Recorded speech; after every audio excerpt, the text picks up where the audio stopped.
Lecture number 5, chapter 7, integrals. In this exercise 7.5, we'll discuss about integration by partial fractions. In the method of partial fraction, what we need to do, we are getting the question in the form of a rational function where px and qx are the polynomials. Now, what you need to see, whenever you will be getting any question in the form of a rational function, that function should be a proper rational function. That means, what do you mean by proper fraction? Proper fraction means degree of numerator should be less than degree of denominator. Then we can proceed directly with the method of partial fraction. And if I am getting improper fraction, then what you need to do? Firstly, you need to convert it into, because whenever I'll talk about improper fraction means degree of numerator is equal to or greater than degree of denominator. So in that case, you need to reduce it into proper fraction with the help of the long division process. So what will be the formulas you need to apply for the partial fraction? Now you will be getting this type of category of questions, like in the form of px plus q upon x minus a upon x minus b. Then this fraction will be converted in this form. Either I am getting this form or this form or this form and the last one. So whenever we'll start with the question, I will tell you that which kind of form we are applying, and the same form of partial fraction you need to opt for the given required rational functions. Now we'll proceed with exercise, and this form you need to remember so that you know that what you need to proceed whenever you are applying the form of a partial fraction while attempting questions related to the rational functions while doing integration. So now if I'll talk about exercise 7.5, in 7.5 question is given this. Now this is your which form? This is your form of first form which I have written in the formula. So this form, this fraction can be written as a upon x plus 1, b upon x plus 2. So this fraction you need to convert it into this, and firstly you need to calculate a and b constants. Now what you need to do? Now for calculating a and b, you will be having two ways to calculate a and b. Either you will proceed normally, or you can apply one trick whenever we'll have a upon x plus 1 or b upon x plus 2 plus c upon x plus 3, something like that. What you need to do? First way to calculate a and b is, now left hand side will remain the same. Now take the LCM. LCM will be x plus 1 x plus 2 a x plus 2 plus b x plus 1. So here denominator will become cancel out. I will left with this term. So this is ax plus 2a plus bx plus b. So I am getting a plus b. I have taken these two terms together, and this is your constant term. What do you need to do? Now coefficient of x is 1. There is no constant term. So while comparing, coefficient of x is 1. 1 is equivalent to a plus b. And while comparing constant term, no constant term is there. So 2a plus b. So while doing this, what I am getting from here, I can write b as minus 2a. Now apply here 1a minus 2a, 1 minus a. So value of a is minus 1 and value of b is 2.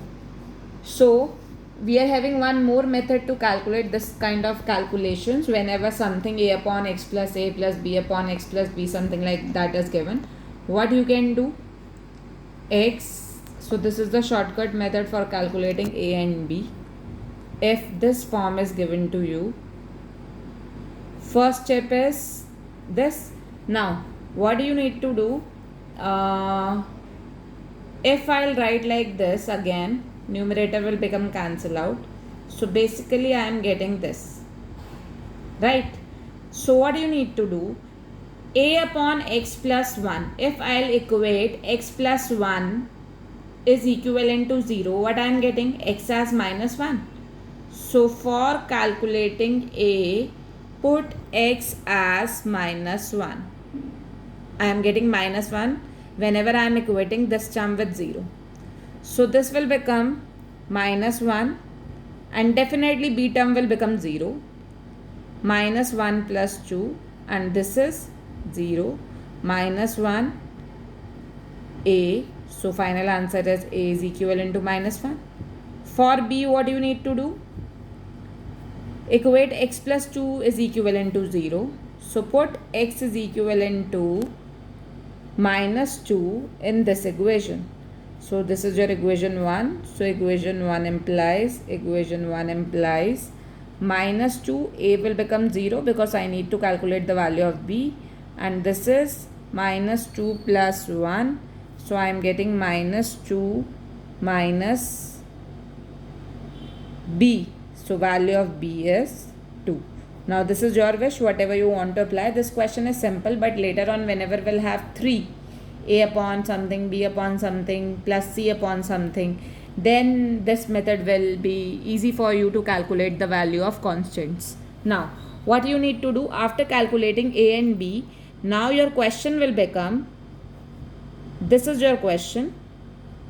Now this will become a upon x plus 1. A is minus 1 upon x plus 1 plus b upon x plus 2 plus 2 upon x plus 2. Now do the integration. Integration is simple. 1 upon x is log x. So minus log of x plus 1 plus twice of log of x plus 2. And do remember, whenever I am writing log, you can write plus c also, or you can write log c also. So that is your wish. Either you can write this or you can write log c also. That is okay, whatever you are writing.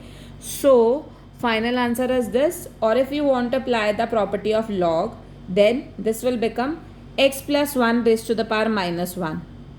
So log of x plus 1. Okay, I am putting as this, and this is log of this 2 will come into power. So can we write log of m minus log of n? So x plus 2 square upon x plus 1 plus c. So you can leave the answer here, you can leave the answer here also. Now come to the second question. In question number 2, you will be having, and do remember, whenever we are starting with any of the question, you need to check that it should be a proper fraction. If I'll talk about question number 1, this is your proper fraction because degree of numerator is less than degree of denominator. This is 1, x into x square. So 1 is less than 2, so this is proper. Again, if I'll talk about this, this is also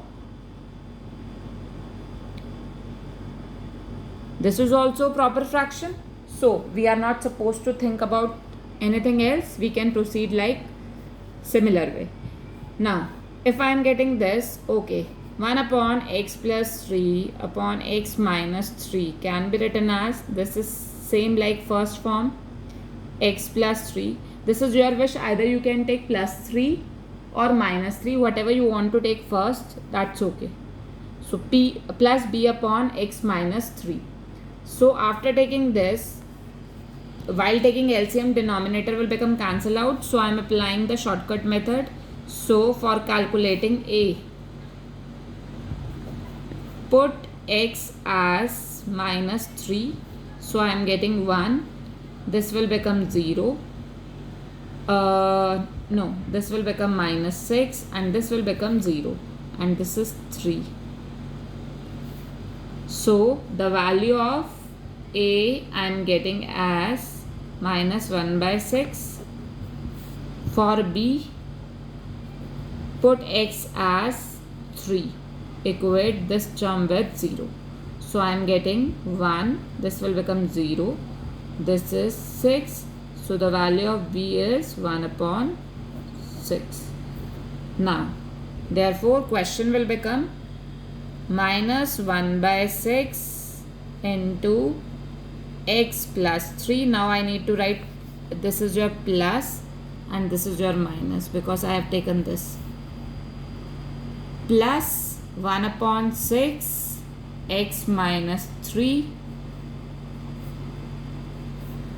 dx. So final answer is minus 1 upon 6 log of x plus 3 plus 1 by 6 log of x minus 3 plus c, and if I'll take 1 by 6 common, log m minus log n. So x minus 3 will be in the numerator, x plus 3 in the denominator because of this minus sign, and you can apply like this also, plus c.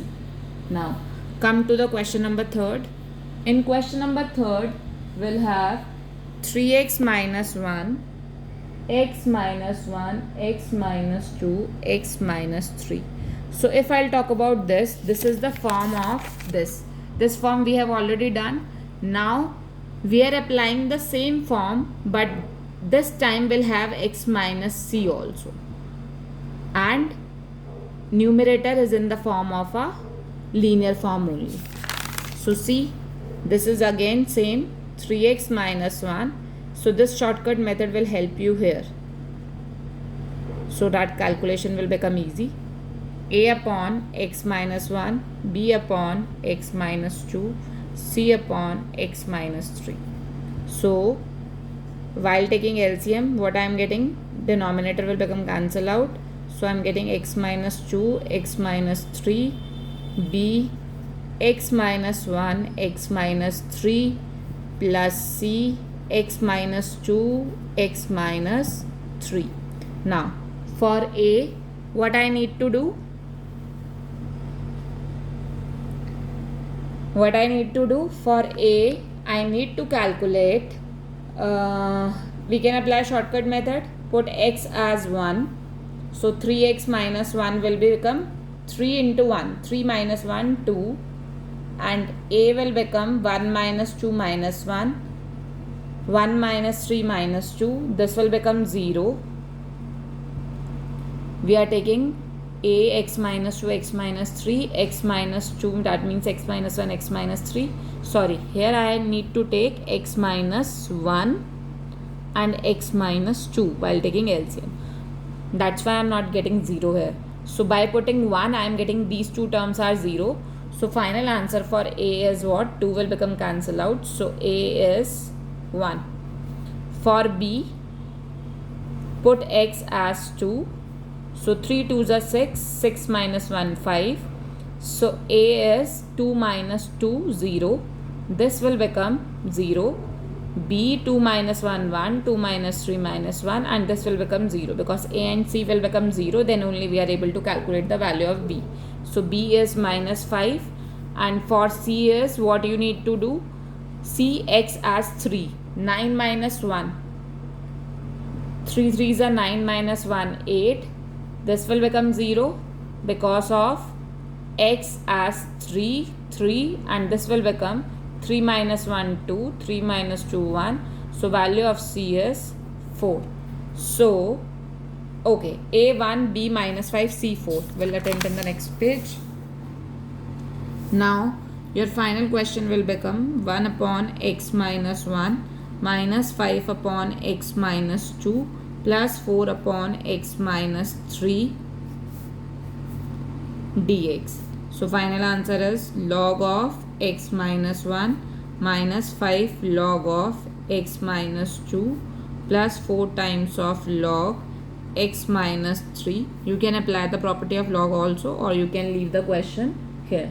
Now question 4th and 3rd are same, so you will attempt yourself. Come to the question number.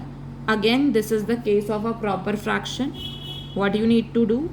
Firstly, calculate this. So after calculating, I am getting factorization like this. So again, this is your first form. So 2x upon x plus 1, x plus 2, a upon x plus 1 plus b upon x plus 2. So denominator will become cancel out. I am getting a x plus 2, b x plus 1. So finally I am getting for a, put x as minus 1, minus 2, and this will become minus 1 plus 2, 1. So value of a is minus 2. For b, x as minus 2. So minus 4, this will become 0. B minus 2 minus 1. So value of B as 4. So final question is A upon x plus 1 is minus 2 upon x plus 1 plus 4 upon x plus 2 dx. So minus 2 log of x plus 1 plus 4 times of log of x plus 2 plus c. This is your answer. Now this is the cases of proper fraction.